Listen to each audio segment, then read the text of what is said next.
The log cabin fire structure is an extremely versatile fire structure. It puts off plenty of heat, lots of light, and makes a great bed of coals for firing pottery, for cooking over, or even for just roasting a few marshmallows. It's also a great structure in that it takes far fewer materials and it's much easier to build, a much more stable construction than the teepee fire that most beginners and novice outdoors people usually go to as their first structure. This is, in many cases, a superior structure for almost all purposes. Now, we've already prepared our firing. We've cleared away an area of all debris and we've surrounded it with rocks in order to contain the fire. The first thing that I'm going to do is I'm going to create a trench, and I want the trench, if there's any wind blowing, to be in the direction of the wind. The trench needs to be just deep enough that I will be able to put my hand in there with holding my match or holding my tinder bundle to be able to get underneath the structure. I've dug the trench deep enough that I'll be able to fit my hand holding either a tinder bundle, a piece of birch bark, or a match underneath the structure to be able to light it. That's the first thing I'm going to do. Now I'm going to frame my trench with these two substantial pieces of wood, about wrist thick or bigger. They don't have to be this big. This just happens to be what I have on hand. Now I am going to be lighting the fire from this side, coming in from that direction, so that's why I've left all of my dirt from my trench built up. This can act as a windbreak if it's needed, or if you'd prefer, you could use a third piece of wood to frame this third side of the trench to act as a windbreak if you need to. Now I'm going to take these two pieces of fuel wood and begin to raise my log cabin. One on either end. Next, come these little pieces here. These can be anywhere from pencil thickness to thumb thickness. They need to be substantial enough to be able to hold our layer of tinder that's going on next. So I lay these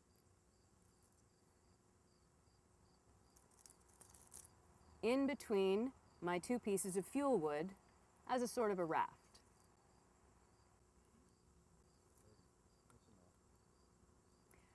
I've laid these pieces about 1 or 2 finger widths apart. They need to be close enough together and substantial enough pieces of wood that they're going to keep all of our tinder in place and not let it fall down through the cracks. Now I'm going to lay 2 more pieces of our fuel wood, again building up the sides of our log cabin. Now that I have a little protected area here, I'm going to grab my pine needles, which I'm using for tinder this time, and I'm going to evenly disperse them on top of my little raft. I'm not going to pack them down.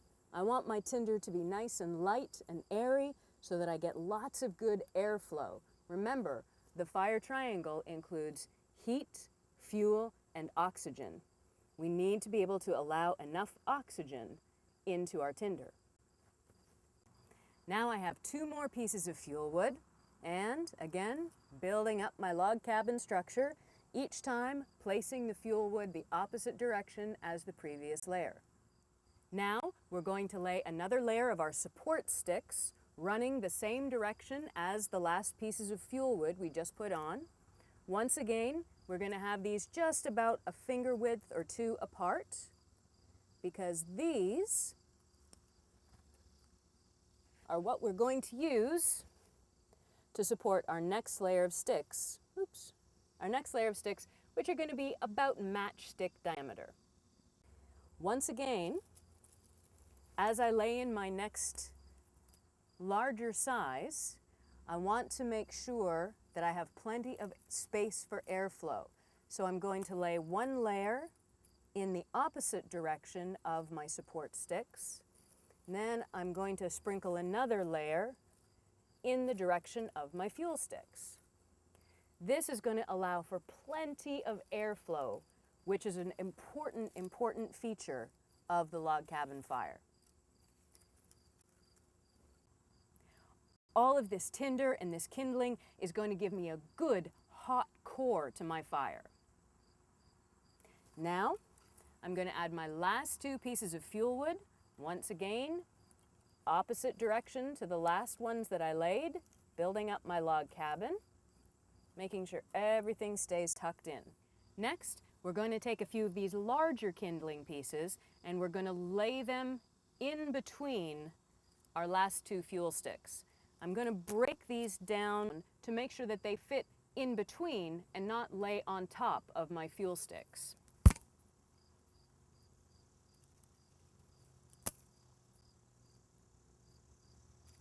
This step isn't absolutely necessary, but it does help to create an even hotter core for a fire that's going to burn even better. These sticks are just about pencil thick. You can use ones that are a little bit smaller or a little bit bigger, but pencil thick is really sort of a good gauge to go by.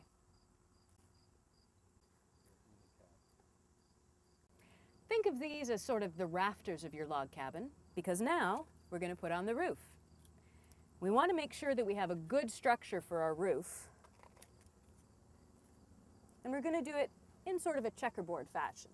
I'm going to put a few going this way, opposite to the last row of fuel sticks, and then a few going the opposite direction in the same direction as our last set of fuel sticks. So I have a nice checkerboard on the top where lots of flames can come up through. So that's our log cabin fire structure. Now we're ready to light it. So here we go.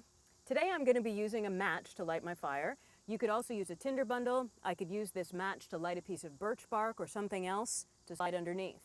What I'm going to do here is I'm going to light my match, put my hand into that first trench that we made, hold my match horizontally so that the flame doesn't go out immediately and it has wood to burn on, and I'm going to keep my hand still in one position right underneath the tinder, which will allow the tinder to catch. The key is to keep my match still. All right, so here we go.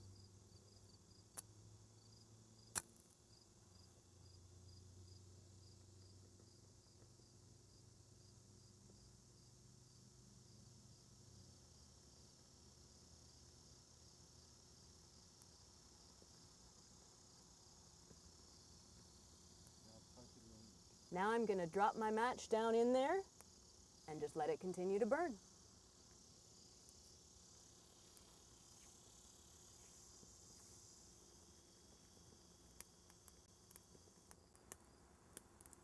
This type of fire structure goes up quickly, easily, and very soon all this smoke will disappear as the fuel wood begins to catch. The flames come through our roof.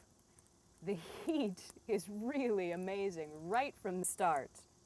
And because of the way the structure is built, all of the tinder, the kindling, the rafters, and the roof will fall down into the center between our larger fuel sticks, giving us a great bed of coals and a stable structure that we can continue to add fuel to.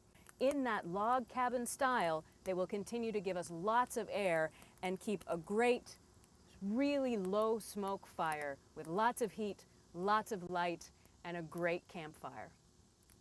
One of the great things about the log cabin fire is that it will burn for a long time without you having to do any maintenance to it. You don't have to add wood, you don't have to rebuild the structure, you can just sit back and enjoy your fire.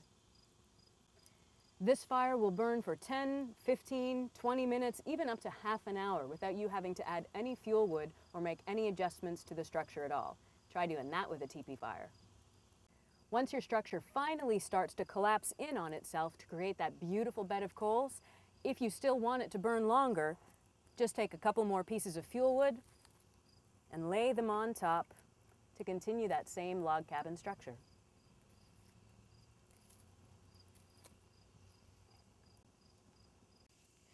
Well, this is about it for my log cabin structure.